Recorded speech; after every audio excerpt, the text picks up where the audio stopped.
10, 12, 15. Oops, stepping on it's black. Anyway, our approach is working.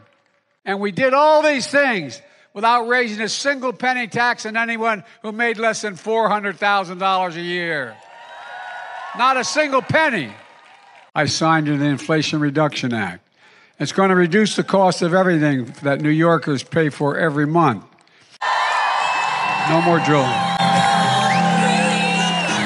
There is no more drilling. I haven't formed any new drilling. At least 5 more years of offshore drilling. No, in the Atlantic or the Pacific, but in the Antarctic and off the Gulf of New Mexico, or off the Gulf of Mexico. That was before I was president. We're trying to work on that, get that done. Thank you. To folks here. Again. President Biden made a pledge last night during the New York rally to approve, quote, no more drilling for oil. But does he see that as being in conflict with his efforts to lower gas prices? So no, we don't see that in conflict. Look, the president was asked about new drilling in the Arctic, and when the Trump administration opened the Arctic refuge for drilling, not a single major oil company actually bid on the sale.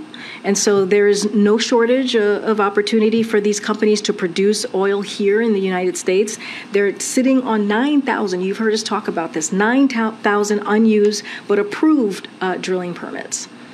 He said last Thursday in New Mexico that oil companies, quote, should be drilling more, and that if they were drilling more, we would have more relief at the pump. So does he see that statement as being in conflict with the Sunday statement, should they be drilling more or less for oil? So again, oil companies are sitting on 9,000 unused but approved drilling permits. They're sitting on them. And again, there's no shortage or opportunity for companies to produce oil here in the United States, 9,000 unused permits. And Jamaal Bowman, lifelong educator, champion of the next generation for welcoming us to his district. I had to get a passport from him to get in. Marco Rubio, the ranking member of the Senate Intelligence Committee, criticized the administration by saying, quote, by giving TikTok influencers a platform of White House visits and creating content, Biden is signaling to the world he believes it is safe to use an app that is beholden to Beijing.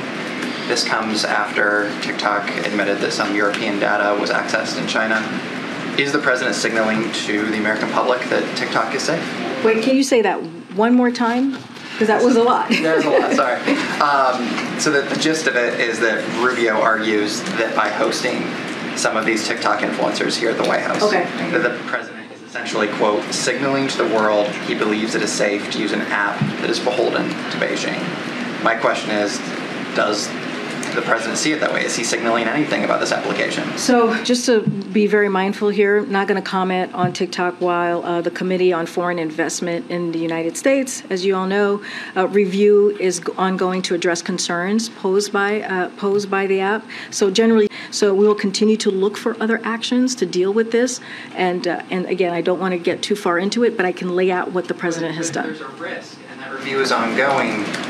Why continue to invite these folks to the White House to create TikTok? I never thought that I'd be asking a question about TikTok, but there are a lot I feel like you've asked me questions before about TikTok. There are a lot of parents who are looking, at this seemingly benign app, and then they're seeing reports that because of the parent company ByteDance, which is Chinese owned, that there's a risk, and then they see that the president of the United States is appearing on some other channel. I hear your question. As you know, the president uses different mediums.